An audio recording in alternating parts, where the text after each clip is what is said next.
하나님께서 우리에게 허락하신 말씀은 예레미야 2장 13절에서 25절 말씀입니다. 네, 예레미야서 2장 13절에서 25절 말씀입니다. 네, 우리 함께 예레미야 말씀을 교독하시겠습니다. 제가 먼저 2장 13절을 읽으시면 여러분께서 14절 읽으시고 마지막 25절은 함께 읽겠습니다. 예레미야 2장 13절 말씀입니다. 내 백성이 두 가지 악을 행하였나니 곧 그들이 생수의 근원되는 나를 버린 것과 스스로 웅덩이를 판 것인데 그것은 그 물을 가두지 못할 터질 웅덩이들이니라.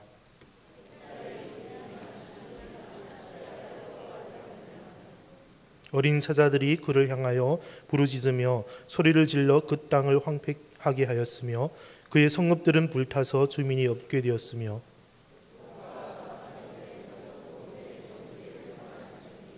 내 하나님 여호와가 너를 길로 인도할 때에 내가 그를 떠남으로 이를 자취함이 아니냐.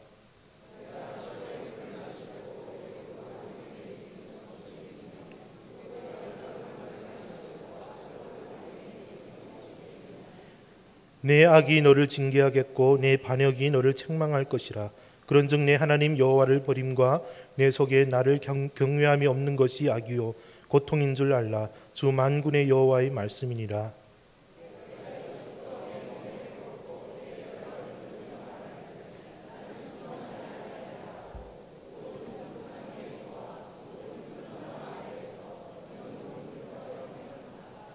내가 너를 순전한 참종자 곧 귀한 포도나무로 심었거늘 내게 대하여 이방 포도나무의 악한 가지가 되면 어찌 됨이냐.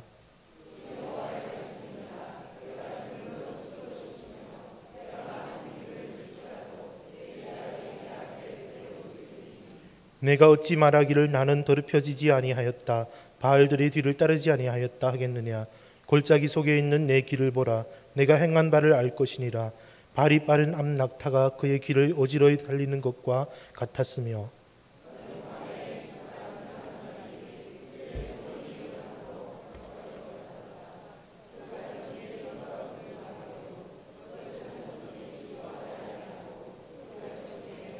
함께 읽습니다. 내가 또 말하기를 내 발을 제어하여 벗은 발이 되게 하지 말며 목을 가라게 하지 말라 하였으나 오직 너는 말하기를 아니라 이는 헛된 말이라. 내가 이방 신들을 사랑하였은즉 그를 따라 가겠노라 하도다. 아멘. 하나님의 말씀입니다. 네, 오늘부터 3주간 수요 예배에서 영적 바벨론에서 그리스도인으로 살아남기라는 그런 주제로 3주간의 시리즈 말씀을 증거하게 됩니다. 수요 예배를 준비하면서 하나님 앞에 기도했습니다. 하나님 어떤 말씀을 준비할까요? 어떤 말씀을 증거하기를 원하십니까? 라고 했을 때 보여주신 말씀이 시편 138편 1절 말씀입니다. 시편 138편 1절 말씀을 보면 내가 전심으로 주께 감사하며 신들 앞에서 주께 찬송하리이다 라고 합니다. 우리가 쉬운 말로 표현을 하면 이렇습니다. 나는 전심을 다하여 주님께 감사하겠습니다. 수많은 거짓된 신들 앞에서 오직 주님만 예배하고 찬송하겠습니다 라는 말입니다. 모든 거짓된 신들과 모든 우상 앞에서 나는 하나님만을 찬송하고 하나님만을 바라보며 하나님만을 경외하겠습니다 라는 시편 기자의 고백입니다. 마치 우리가 마태복음 16장에 보면 예수님께서 제자들을 가르치시고 또한 수많은 백성들을 주께로 인도하실 때 바리새인과 사두개인들이 찾아옵니다. 그래서 예수님께 말씀하시기를 예수님 우리에게 이적과 기적과 표적을 보여주십시오라고 요청을 합니다. 그때 예수님께서 대답하시기를 마태복음 16장 4절에 악하고 음란한 세대가 표적을 구하나 요나의 표적밖에는 보여줄 표적이 없느니라 라고 하시고는 그들을 떠나가십니다. 그리고 가셨던 곳이 가이사랴 빌립보에 도착합니다. 예로부터 가이사랴 빌립보는 온갖 우상 숭배를 했던 지역입니다. 그리고 그곳에서는 풍요를 상징했던 가나안 사람들이 바알신을 섬겼던 신전이 있던 곳이기도 했고요. 나중에 신약 시대에는 또 로마 황제를 숭배했던 또 신전이 있던 곳이기도 했습니다. 여기서 바알이라 하면 그 의미는 주인이란 뜻입니다. 그래서 온갖 우상의 제물을 바쳤던 그곳에서 주님은 제자들을 향해서 너희는 나를 누구라 하느냐 라고 제자들에게 물으신 것입니다. 마태복음 15장 16절에 보니 너희는 나를 누구라 하느냐? 베드로가 탁월한 대답을 하죠. 우리 함께 읽겠습니다. 주는 그리스도시요 살아계신 하나님의 아들이시니이다. 베드로가 고백을 합니다. 주님은 그리스도시요 살아계신 하나님의 아들이십니다. 그래서 마태복음 16장 18절에 너는 베드로라 내가 이 반석 위에 내 교회를 세우리니 음부의 권세가 이기지 못하리라 라고 말씀하시고는 바로 이렇게 교회가 세워진 것입니다. 교회는 바로 수많은 우상과 수많은 신들, 거짓된 신들 가운데서 오직 하나님만을 예배하고 찬양하고 하나님만이 참된 하나님임을 선포하면서 시작된 것이 바로 교회라는 것입니다. 그러므로 이 말씀은 우리 오늘 시편 138편 1절에서 보았던 말씀과 똑같습니다. 나는 수많은 거짓된 신들 앞에서 나는 오직 하나님만을 예배하고 하나님만을 찬양하고 하나님만을 섬기겠습니다 라는 그 고백 하에 교회가 세워진 것입니다. 그러면 우리가 이 땅에 있는 교회를 한번 생각해 봐야 됩니다. 이 교회는, 세워진 교회는 바로 수많은 세상 가운데 수많은 신들 가운데 우상 앞에 선포하는 것이 바로 하나님만이 참된 하나님이심을 선포하는 것이 바로 교회이고, 이 선포되는 교회 가운데 살고 있는 모든 성도들이 바로 주님의 거룩한 제자가 된 줄로 믿습니다. 그래서 이 말씀은 오늘도 유효한 것입니다. 주님의 몸된 교회는 아무리 시대가 악하고 아무리 시대가 음란하고 아무리 시대가 온갖 우상으로 들끓는다 할지라도 오직 주를 주로 고백하는 그 백성들이 모여서 하나님만이 참된 하나님임을 선포한다면 그 교회는 온전해지는 것이고, 그런 교회야말로 하나님께서 기뻐하시는 교회다라는 것입니다. 말씀을 위하여 기도하는데 하나님께서 보여주신 것은 선지자 예레미야였습니다. 예레미야 선지자가 선포했던 그 말씀과 어쩌면 예레미야 선지자가 살았던 그 시대적 배경이 오늘날과 너무나도 흡사했기 때문에 하나님께서 예레미야 선지자를 통하여서 말씀하고자 하시는지 모르겠습니다. 우리가 예레미야 선지자를 보면 대부분 알기를 눈물의 선지자다라고 그렇게 표현합니다. 왜냐하면 그렇게 많은 눈물을 흘렸기 때문입니다. 왜 예레미야는 눈물을 흘렸을까요? 왜 하나님의 말씀을 선포하면서 그 많은 눈물을 흘렸습니까? 그것은 하나님께서 그에게 주신 선포하라는 그 말씀 때문입니다. 그것은 너희 백성, 너희 민족이 멸망할 것이다. 이것이 하나님께서 그 예레미야에게 주신 말씀이었습니다. 그러므로 예레미야는 자기가 사랑하는 동족과 백성을 향해서 하나님께서 우리를 심판하십니다. 하나님께서 우리를 심판하신답니다 라는 말을 그들에게 전해야 됐기 때문에 예레미야에게서는 너무나도 고통스럽고 괴로웠습니다. 또한 그의 말을 듣는 사람들이 없었고 그의 말을 청종하는 사람들이 없었기 때문에 수많은 사람들이 예레미야를 핍박합니다. 그 온갖 핍박을 당하면서도 그는 하나님은 우리를 심판하십니다라는 심판의 말씀을 선포해야 됐기 때문에 그에게는 큰 괴로움이 있었습니다. 우리 예레미야 1장 15, 16절 말씀 우리 함께 읽겠습니다. 시작.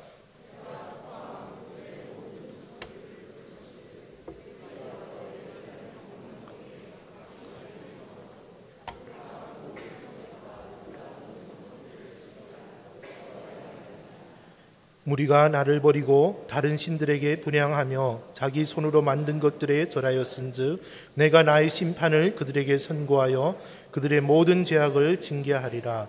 하나님의 말씀이 예레미야에게 임했는데 무엇을 선포하라는 것이죠? 예루살렘의 심판을 선포하라는 것입니다.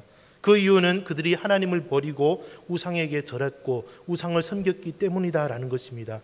그래서 2장 2절 3절에 보면 가서 예루살렘의 귀에 외칠지니라 여호와께서 이와 같이 말씀하시기를 내가 너를 위하여 내 청년의 때와 때의 인내와 내 신혼의 때의 사랑을 기억하노니 곧 씨 뿌리지 못하는 땅 그 광야에서 나를 따랐음이니라. 이스라엘은 여호와를 위한 성물 곧 그 소산 중 첫 열매니 그를 삼키는 자면 모두 벌을 받아 재앙이 그들에게 닥치리라. 여호와의 말씀이니라. 하나님께서 이스라엘을 모실 때, 하나님께서 그 백성들을 모실 때는 마치 신혼부부가 아무것도 가진 것이 없을 때 오직 사랑만 가지고 신혼생활을 시작했던 것처럼 그렇게 순수하게 하나님을 따랐고 하나님을 섬겼던 백성이었습니다. 그래서 그들은 씨 뿌리지 못하는 땅 광야에서 하나님의 말씀을 따랐고 또한 하나님께서는 그러한 백성들에게 큰 은총을 베풀어 주셨습니다. 그러나 지금은 다릅니다. 더 이상 하나님께서 내려주시는 메추라기와 만나는 없습니다. 반석에서 더 이상 물이 나오지 않고 또한 사람들은 또 백성들은 더 이상 그것을 구하지 않아도 이제는 먹고 살만한 그런 상황 중에 도달했습니다.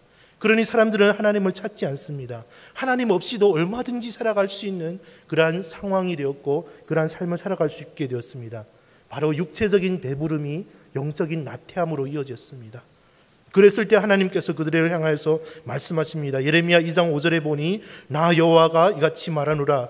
너희 조상들이 내게서 무슨 불의함을 보았기에 나를 멀리하고 가서 헛된 것들을 따라 헛되이 향하느냐. 하나님께서는 도무지 이해가 안 되는 것입니다. 왜 이 백성들이 나를 떠났을까? 왜 이 백성들이 하나님을 떠났는지 하나님은 이해가 안 됩니다. 하나님은 언제나 신실하게 그들을 지켜주셨고 그들을 도와주셨고 또한 그들이 하나님이 되었지만 백성들은 그 하나님을 떠났습니다. 그래서 2장 10절 11절에 보면 너는 기띔 섬들에 가서 보며 게달에게도 사람을 보내어 이 같은 일이 있었는지 자세히 살펴보아라. 11절에 어느 나라가 그들의 신들을 신하는 것과 바꾼 일이 있느냐. 그러나 나의 백성은 그의 영광을 무익한 것과 바꾸었도다. 이방 나라에서도 이방 민족들도 안 하는 일, 바로 자신들이 섬기는 신을 다른 신과 바꾸는 일을 이스라엘 백성들은 하고 있는 것입니다. 이스라엘 백성들은 하나님의 영광을 무익한 것과 바꾸었다라고 하는 것입니다. 그래서 오늘 말씀 13절 말씀을 하고 있습니다. 우리 13절 말씀 다시 한번 읽겠습니다. 시작. 내 백성이 생수에 그는 데는 나를 버린 것과 스스로 웅덩이를 판 것인데 그것은 그물을 가두지 못할 터질 웅덩이들이니라. 백성들이 행한 두 가지 악이 무엇입니까? 첫 번째는 하나님을 버린 것, 두 번째는 스스로 하나님을 대신할 만한 만족을 찾았다라는 것입니다. 여러분, 여기서 우리는 생각해 봐야 됩니다. 예레미야 시대에 예배가 없었습니까? 예레미야 시대에 제사가 없었습니까? 아닙니다. 성전도 있었고 예배도 있었고 제사도 있었습니다. 그런데 왜 하나님께서는 그들은 하나님을 버렸다라고 하고 그들이 스스로 물을 가두지 못할 터진 웅덩이를 찾고 팠다라고 평가를 하는 것일까요? 그것은 그 시대 가운데 사람들은 각자가 자기 소견에 좋을 대로 하나님을 찬양하고 예배했다라는 것입니다. 각자가 자기가 원하는 대로 자기 소견에 좋을 대로 하나님을 예배하고 하나님께 예배드렸다는 것입니다. 영적으로 혼탁하고 온갖 우상 숭배가 난무하고 영적으로나 도덕적으로 타락한 그러한 시대였다는 것을 보여주고 있습니다. 열왕기하 23장에 보면 예레미야가 예언했던 시대에 요시야 왕이 있었습니다. 그 왕이 하루는 성전을 수리하는 중에 율법서를 발견합니다. 하나님의 말씀을 발견합니다. 그리고 그 말씀을 봤더니 하나님께서 백성들에게 어떻게 예배하라고 하는 것이 상세하게 기록되어 있습니다. 그래서 그가 감행했던 것이 대대적인 종교개혁입니다. 그것은 모든 우상의 산당들을 제거해버리는 것인데요. 열왕기하 23장 4절에서 7절 말씀을 우리 함께 읽어보겠습니다. 시작. 왕이 대제사장 hil기야와 모든 부제사장들과 문을 지킨 자들에게 명령하여 바알과 아시라와 하늘의 1월 성신을 위하여 만든 모든 그릇들을 여호와의 성전에서 내다가 예루살렘 바깥 기드론 밭에서 불사르고 그것들의 죄를 베델로 가져가게 하고 옛적에 유다 모든 성읍과 예루살렘 수위의 산당들에서 분향하며 우상 제사장들을 피하며 또 바알과 해와 달과 별대와 하늘의 모든 별에게 분향하는 자들을 피하고 또 여호와의 성전에서 아세라상을 내다가 예루살렘 바깥 기드론 시내로 가져다 거기에서 물 사르고 빻아서 가루를 만들어 그 가루를 평민의 묘지에 뿌리고 또 여호와의 성전 가운데 남창의 집을 헐었으며 그곳은 여인이 아세라를 위하여 휘장을 짜는 초소였도다. 네. 하나님의 백성, 하나님의 나라에 수많은 우상이 난무하였고 심지어 성전 가운데도 수많은 우상들이 세워져 있던 것을 보게 됩니다. 모든 우상의 제단과 제사장들을 없애는 개혁을 합니다. 그 정도로 영적으로 이스라엘 백성들은 타락되어 있었습니다. 타락한 삶을 살았습니다. 그러나 그럼에도 불구하고 본인들은 아니다. 우리는 타락하지 않았고 우리는 여전히 하나님을 사랑하고 하나님을 예배하는 백성이다라고 생각을 했던 것입니다. 여러분, 어떻게 이런 일이 가능하지요? 예배가 있고 제사가 있고 모든 것이 그대로인 것 같으나 그 속에는 하나님이 없었습니다. 온갖 우상 숭배와 가증한 일들을 행하면서도 전혀 죄인 줄 모르고 죄의 인식도 하지 못하고 살아갈 수가 있는 것일까요? 바로 그 시대가 그랬기 때문입니다. 그 시대에는 그냥 이렇게 예배드리는 것이고 또한 이렇게 하는 것이 옳은 것이고 맞는 것인 줄로 살았기 때문에 사람들은 죄악 중에 있으면서도 우상 숭배를 하고 있으면서도 그것이 우상 숭배인지도 모르고 그냥 그대로 살았다라는 것입니다.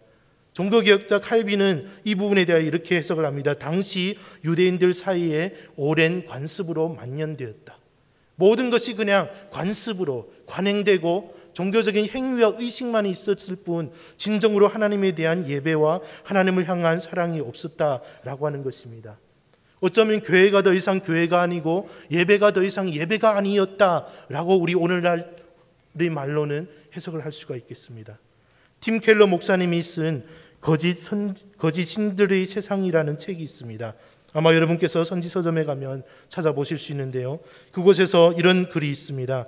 우상 숭배라고 하면 현대인들은 신상 앞에 꿇어 앉은 원신들을 떠올립니다. 신약 성서에는 그리스 로마 시대를 묘사하고 있는데 이 시대는 도시마다 숭배하는 신들이 달랐고 모셔놓은 사당들이 있었습니다. 근본적으로 우리 현대 사회도 별반 다르지 않습니다. 오늘날 많은 젊은 사람들이 그리스 신화의 사랑과 아름다움을 상징하는 아프로디테를 신상 앞에 실제로 무릎 꿇지는 않지만 아름다움에 집착하여 우울증과 불안과 온갖 불만으로 고통받고 있습니다. 또한 풍요를 상징하는 아르테미스 신상 앞에 절하는 일은 없더라도 돈과 권력과 높은 지위와 특권을 누리려고 온갖 수단과 방법을 가리지 않습니다. 고대로부터 사람들은 성공이라는 신에게 모든 것을 제물로 갖다 바쳤지만 그걸로는 충분하지 않았습니다. 그들의 신들은 더욱 잔인했고 달래기 어려운 존재였습니다. 지금도 다르지 않습니다. 아무리 갖다 바치고 아무리 공양하고 섬긴다고 해도 결국에는 얻을 수 없었다라는 것입니다.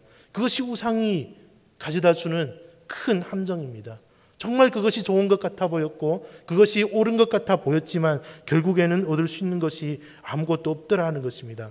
그래서 팀 켈러 목사님은 우상을 다음과 같이 정의합니다. 첫째, 하나님보다 더 중요한 것. 둘째, 당신의 마음과 공상의 세계를 하나님보다 더 많이 차지하고 있는 것. 셋째, 하나님만이 줄 수 있는 것을 주려고 하는 것, 그것이 바로 우상이다라고 합니다. 첫 번째는 하나님보다 더 중요하게 여기는 것이 우상이고, 두 번째는 나의 모든 생각과 나를 사로잡는 것이 하나님 외의 것이면 그것이 우상일 것이고, 세 번째는 하나님만이 줄 수 있는 것을 무언가를 통해서 얻으려고 한다면 그것이 곧 우상이다라고 합니다. 그래서 우상은 사람의 마음을 통제하기 때문에 우상 숭배하는 사람들은 자기가 우상 숭배를 하는 줄도 모릅니다. 그래서 모든 열정과 에너지와 감정과 재산 모든 것을 우상에게 쏟아붓습니다. 그리고 우상을 사랑하고 우상을 신뢰하고 또 우상에게 순종합니다. 우상을 사랑한다는 것은 우상에게 자신의 모든 것을 갖다 바치고 그것만을 생각한다는 것입니다. 우상을 신뢰한다는 것은 그것이 나를 지켜줄 것이라고 생각하는 것입니다.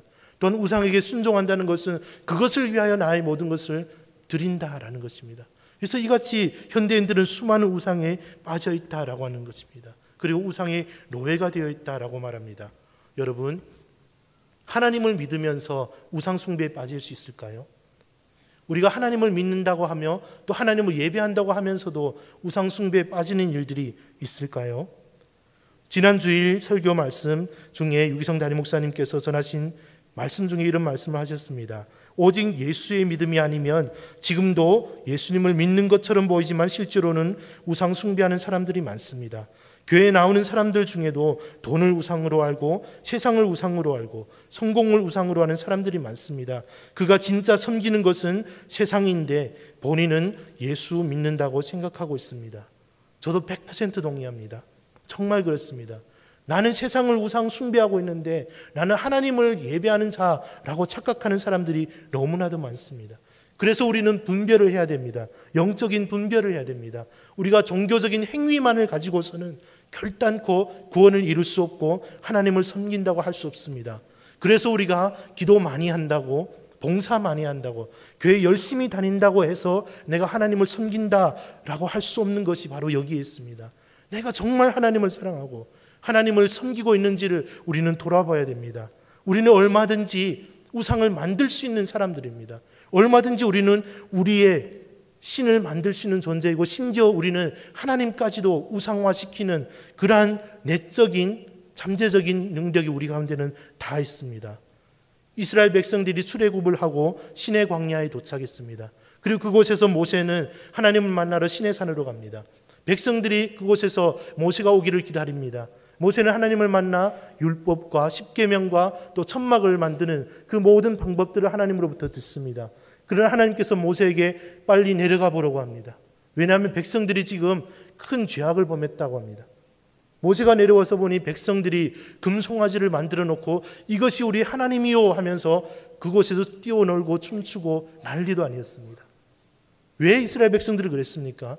그들은 애굽의 신을 섬긴 것이 아니에요. 그들이 만들어 놓고 한 것은 이것이 우리를 애굽 땅에서 인도낸 하나님입니다 라고 하면서 금송아지를 만들어 놓고 그것에 절하고 번제와 화목제를 드렸다라고 합니다. 출애굽기 32장 4절에서 6절의 말씀에 보면 아론이 그들의 손에서 금고리를 받아 부어서 조각칼로 새겨 송아지 형상을 만드니 그들이 말하되 이스라엘아 이는 너희를 애굽 땅에서 인도하여 낸 너희의 신이로다 하는지라. 아론이 보고 그 앞에 제단을 쌓고 이에 아론이 공포하여 이르되 내일은 여호와의 절일 일이라 하니 이튿날에 이들이 일찍 일어나 번제를 드리며 화목제를 드리고 백성이 앉아서 먹고 마시며 일어나서 뛰놀더라. 어쩌면 오늘 우리가 읽은 예레미야서 본문과 그렇게도 일치하고 똑같은지요. 오늘 말씀 2장 13절에서 19절 말씀에 보면 내 백성이 두 가지 악을 행하였나니 곧 그들이 생수의 근원 대신 되는 나를 버린 것과 스스로 웅덩이를 판 것인데 그것은 물을 가두지 못할 터질 웅덩이니라. 이스라엘이 종이냐 시종이냐 어찌하여 포로가 되었느냐. 어린 사자들이 그를 향하여 부르짖으며 소리를 질러 그의 땅을 황폐하게 하였으며 그의 성읍들은 불타서 주민이 없게 되었으며 롯과 다바네스의 자손도 내 정수리를 상하게 하였으니 내 하나님 여호와가 너를 길로 인도할 때 내가 그를 떠남으로 이를 자취함이 아니냐. 내가 시올의 물을 마시려고 애굽으로 가는 길에 있으면 어찌 됨이며 또 내가 그 강물을 마시려고 아스루로 가는 길에 있으면 어찌 됨이냐. 내 악이 너를 징계하겠고 내 반역이 너를 책망할 것이라. 그런즉 내 하나님 여호와를 버림과 내 속에 나를 경외함이 없는 것이 하기요 고통인 줄 알라. 주 만군의 여호와의 말씀이니라. 지금 이스라엘 백성들은 종교적인 줄달리기를 하고 있는 것입니다. 어느 것이 나를 지켜줄까? 무엇이 나를 지켜줄 것이고 무엇이든지 스스로를 지켜줄 수가 있고 자신들을 만족할 수만 있다면 무엇이든지 상관이 없다는 거예요. 그리고 그것을 우상으로 삼고 그 우상이 노예가 된 겁니다. 그래서 하나님 것 외의 것을 의지하면서 하나님을 저버리고 하나님을 떠난 삶을 살아가고 있는 당시 이스라엘 민족의 실상을 보여주고 있는 것입니다. 그래서 하나님께서는 그 백성들을 징계하고 책망하는 거예요. 내 악이 너를 징계하겠고 내 반역이 너를 책망할 것이다. 그런즉 하나님께서 너희가 하나님 여호와를 버림과 내 속에 나를 경외하는 것이 없는 것이 바로 악이고 고통인 줄 알라라고 합니다. 여러분, 유명한 기독교 저술가인 스카이 제서니 목사님이 쓴 종교에 죽고 예수와 살다라는 책에 보면 그 첫 마디가 종교 게임을 끝내고 사랑을 하라, 사랑을 시작하라라고 되어 있습니다. 더 이상 종교 게임을 하지 말고 이제는 하나님을 사랑하고 하나님에 대한 사랑으로 시작하라라고 합니다.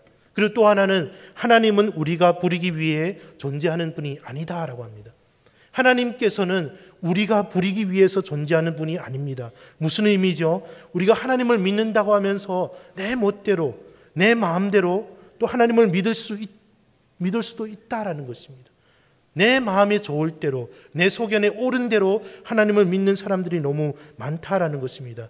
그래서 수많은 사람들은 하나님을 얼마든지 내가 이용 가능한 존재로 여깁니다. 그래서 정말 하나님이 필요하다고 느낄 때만 하나님이 있는 거예요. 정말 나에게 지금 하나님이 필요합니다라고 할 때만 우리는 하나님을 인식하는 겁니다. 정말 그 외에는 전혀 하나님을 인식하지 못하다가 어렵고 힘들고 무언가가 닥치면 그때야 하나님하고 살아가는 것이 우리다라는 것입니다. 이것이 바로 우리가 하나님에 대한 우상화되어 있는 것입니다. 하나님에 대한 잘못된 믿음을 갖고 있는 거예요. 우리 하나님은 그렇게 우리의 필요에 따라서 언제든지 우리가 원하면 부를 수 있는 그런 하나님이 아니다라고 설명을 하고 있는 것입니다.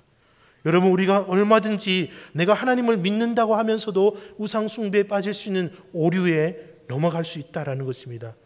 어렵죠? 우리는 그만큼 어려운 시대를 살아가고 있습니다. 그만큼 우리는 영적으로 분별하지 않으면 안 되는 어려운 시대를 살아가고 있습니다. 그래서 저는 여러분들에게 도전합니다. 정말 여러분 가능하시다면 한 번 정도는 여러분께서 하나님을 의심해 볼 필요가 있습니다. 그것은 하나님을 의심하라는 것이 아니라 여러분이 믿고 있는, 내가 믿고 있는 하나님을 의심하라. 나의 믿음을 한번 의심해 보라 라고 하는 것입니다. 내가 정말 하나님을 믿고 있는지, 내가 정말 살아계신 만군의 여호와 그 하나님을 믿고 있는 것인지, 아니면 내가 하나님을 믿는다고 생각하면서도 하나님이 아닌 전혀 다른 것을 섬기고 있지 않은지 우리는 스스로 우리의 믿음을 한번 의심해 볼 필요가 있다라는 것입니다. 필립 얀시가 쓴 내 안에 하나님이 없다라는 책이 있습니다. 그 책에 보면 세 가지 이야기가 나오는데요. 영국의 다이애나 왕세자비가 사고로 목숨을 잃었을 때 한 TV 프로그램에서 필립 얀시 목사님을 초청합니다. 그래서 묻습니다. 우리가 이번에 이 프로그램을 진행하면서 당신께 듣고 싶은 것은 하나님께서 왜 이 같은 끔찍한 일이 일어나도록 했는지를 듣고 싶습니다. 그 부분을 좀 설명해 주면 좋겠습니다 라고 했을 때 그는 그 TV 프로그램 제작자에게 말했답니다. 그것은 술 취한 운전기사가 낸 사고이지 않습니까? 여러분, 무슨 의미인지 아시겠습니까? 그 이야기는 왜 하나님과 그렇게 갖다 붙이려고 하는지 모르겠습니다. 또 하나, 강력한 오른손 공격으로 상대 선수를 넘어뜨려서 죽게 한 유명한 권투 선수가 있었습니다. 그가 또 그 이후에 인터뷰에서 이런 말을 했다고 합니다. 저는 하나님이 왜 그런 일을 했는지 모르겠습니다. 지금도 그 순간은 나에게 악몽입니다. 자기가 때려 죽여놓고는 하나님이 그랬다고 해서 왜 하나님이 그렇게 했는지 모르겠습니다. 더 심각한 문제가 있습니다. 남자친구와 사귀다가 임신한 한 10대 여학생이 편지로 이렇게 물었답니다. 하나님께서 왜 이 같은 일을 저에게 일어나도록 했는지 모르겠습니다. 여러분, 간단한 예화지만 이것이 우리의 믿음의 실상입니다. 우리는 내가 정말 하나님을 믿고 있는지를 따져봐야 되고 한번 나의 믿음을 흔들어보고 의심해야 될 필요가 있습니다. 우리가 하나님의 관계에서도 내가 진정 주의 말씀을 준행하며 살아가는 삶은 망각한 채 그냥 하나님은 왜 나를 버려두고 왜 나를 그냥 이렇게 내버려 두십니까? 왜 하나님은 내가 필요할 때 그렇게 꽁꽁 숨어 계십니까? 내가 찾아도 보이지 않습니다 라고 하나님을 원망하면서 불평하면서 그렇게 살지는 않습니까? 이단에 빠진 청년과 상담을 했던 적이 있습니다. 그래서 그 청년이 이런 말을 남기고 그냥 가더라고요. 정말 하나님이 살아계시다면 분명히 나를 이단에서 건져주실 것입니다. 그래서 내가 지금 간 단체가 이단이라면 하나님께서 나를 그냥 두시지 않고 반드시 나를 건져주실 거예요 라고는 그냥 가버렸어요. 그리고는 지금까지 돌아오지 않고 있습니다. 여러분, 우리가 정말 하나님에 대한 그릇된 잘못된 인식을 갖고 있으면 끝까지 하나님을 믿는다고 생각하면서 하나님이 아닌 전혀 다른 믿음을 갖고 살아가게 된다라는 것입니다. 20절 이하의 말씀을 보면 내가 옛적부터 내 멍에를 꺾고 내 결박을 끊으며 말하기를 나는 순종하지 아니하리라 하고 모든 높은 산 위에서와 모든 푸른 나무 아래에서 너는 몸을 굽혀 행음하도다. 21절에 내가 너를 순전한 참종자 곧 귀한 포도나무로 심었거늘 내게 대하여 이방 포도나무의 악한 가지가 되면 어찌 됨이냐. 22절에 내가 잿물로 스스로 씻으며 내가 많은 비누를 쓸지라도 내 죄악이 내 앞에서 그대로 있으리라. 23절에 내가 어찌 말하기를 나는 더럽혀지지 아니하였다 바알들의 뒤를 따르지 아니하였다 하겠느냐. 25절에 내가 또 말하기를 내 발을 제어하여 벗은 발이 되게 하지 말며 목을 가라게 하지 말라 했으나 오직 너는 말하기를 아니라 이는 헛된 말이라 내가 이방 신들을 사랑하였은즉 그를 따라 가겠노라 하도다. 여러분, 비단 이스라엘 백성들 뿐만일까요? 많은 사람들이 교회를 옵니다. 그래서 교회 올 때 기대하는 것이 교회는 다를 거야 라고, 교회 가면 다를 거야 라는 것을 기대하면서 교회에 옵니다. 그러나 오늘날 교회를 보면 교회 깊이 들어오면 들어올수록 세상과 다를 바가 없음을 인식하고는 좌절합니다. 특별히 큰 교회면 큰 교회일수록 그 상황은 더 심각합니다. 그래서 많은 사람들을 움직이려니 어쩌면 그런 시스템이 필요할 거예요. 조직이 필요하고 관리가 필요하고 하겠지만은 그 상황이 심각하여서 보니 어떤 일부 교회에서는 교회에서까지 노조가 생겼다고 할 정도입니다. 오랫동안 교회에서 생활을 한 사람일수록 교회 생활에 대한 노하우가 있습니다. 그것은 어떻게 하면 내가 순차적으로 잘 밟아서 직분을 받을 수 있고 승승장구해서 나중에는 교회의 결정권자가 되는지를 잘 압니다. 그래서 교회에 와서도 중요한 것이 인맥이고, 교회에 와서도 어떤 루트를 통하면 이 일이 성사되는지를 너무나도 빤하게 잘 아는 사람들이 많습니다. 그리고 그런 정보들을 서로 교류하기도 합니다. 교회에서 여러 가지 의견 충돌이 생기면 목소리 높은 사람이 늘 이깁니다. 그래서 자신의 의견이나 주장을 큰 소리로 피력하고 타인을 반박하면 결국에는 그 목소리로 이겨냅니다. 왜 그렇습니까? 기도하는 사람인 의견의 충돌이 일어나면 그 모든 자세를 바꾸어 기도로 돌아갑니다. 하나님께서 이 상황 가운데서 무엇을 말씀하시고 어쩌면 이것을 통해서라도 하나님은 일하시지 않을까 해서 기도의 자리로 돌아갑니다. 그러나 그렇지 아니한 자는 끝까지 자신의 목소리로 이겨나갑니다. 그리고 결국에는 얼굴을 붉히며 목청을 세워서 자기가 원하는 대로 움직여 가도록 만듭니다. 만약에 여러분, 이것이 교회라면, 이러한 상황들이 오늘날 교회라면 문제가 있는 것 아니겠습니까? 만약에 이것이 교회의 실제적인 모습이라면 우리는 다시 한번 주님 앞에 나아갈 필요가 있습니다. 예수님께서 이 땅에 오셨을 때 그렇게 싸웠던 것이 바로 그렇게 교회 성전 가운데 있는 기득권자들과 바리새인과 사두개인 같은 그런 사람들을 대항하여 끝까지 싸웠던 것이 아닙니까? 그런데 결국에는 그런 사람들이 예수님까지도 십자가에 못 박는 그러한 역할까지 감당했습니다. 여러분, 그러므로 우리는 시대를 분별하여서 살아야 합니다. 여러분, 왜 영적 바벨론이란 그 단어를 썼는지 아십니까? 그 의미를 아시겠습니까? 바벨론은 어디서부터 오는지 아시나요? 창세기 10장 6절에서 10절 말씀해 보면 함의 아들은 구스와 미스라임과 붓과 가나안이요, 구스의 아들은 스바와 하윌라와 삽다와 라하마와 삽드가요, 라하마의 아들은 스바와 드단이며 8절에 구스가 또 니무롯을 낳았으니 그는 세상의 첫 용사라. 그가 여호와 앞에서 용감한 사냥꾼이 되었으므로 속담에 이르기를 아문은 여호와 앞에 니무롯같이 용감한 사냥꾼이로다 하더라. 그의 나라는 시날 땅의 바벨과 엘렉과 아갓과 갈레에서 시작되었으며, 니무롯이 시날 땅 바벨에서 그의 나라를 시작했다라고 표현을 합니다. 니무롯은 노아에게 저주를 받은 아들 함의 후손입니다. 그래서 그가 여호와 앞에 용감한 사냥꾼이었다라는 의미를 바르게 해석하면 하나님을 대항하는 자였다라는 의미입니다. 그가 하나님을 대항해서 했던 가장 극명한 사건이 무엇이죠? 시날 땅에 바벨탑을 세운 것입니다. 자신들의 이름을 내걸고 하늘까지 닿을 수 있는 탑을 쌓고자 하였으나 하나님은 그들을 흩으셨습니다. 1세기 유대 역사학자인 요세푸스는 유대 교회사에서 이렇게 기록하고 있습니다. 니무롯은 하나님께서 다시 땅을 홍수에 잠기게 하려고 하실 경우 복수를 하겠다고 위협했다. 그는 물이 미칠 수 없을 정도로 높이 탑을 쌓아서 조상들의 멸망에 대해 복수하려고 하였다. 사람들은 하나님께 순종하는 것은 노예살이나 마찬가지로 생각하고 니무롯의 충고에 열심히 따랐으며 그래서 그들은 탑 건축에 착수했다. 하나님께서 직접 그들의 언어를 흩어버리시고 나서야 그들은 탑 쌓기를 중단하고 흩어졌습니다. 그리고 그 땅을 바벨이라고 칭하게 되었습니다. 거기로부터 하나님을 대적하는 일들이 계속하여 일어나고 우상 숭배가 일어났다라는 것입니다. 하나님께서 아브라함을 부르신 곳이 바로 그곳에서, 정말 온갖 우상이 가득한 그곳에서 아브라함을 선택하여 불러내셔서 하나님이 인도하신 가나안 땅으로 그 백성들을 인도해냈다는 것입니다. 여러분, 우리가 살고 있는 이 시대는 참과 거짓, 진리를 분간하기 어려운 시대입니다. 그래서 정말 우리가 말씀 가운데 온전히 서 있지 않으면 휩쓸기 쉽고 너무나도 쉽게 휩쓸어버리는 그러한 시대입니다. 왜? 24시간 주님만을 바라보십시다. 나는 죽고 예수로 사는 삶을 살아야 한다고 그렇게 얘기하는 것이죠. 그것은 우리가 그렇게 살지 않으면 금방 넘어갑니다.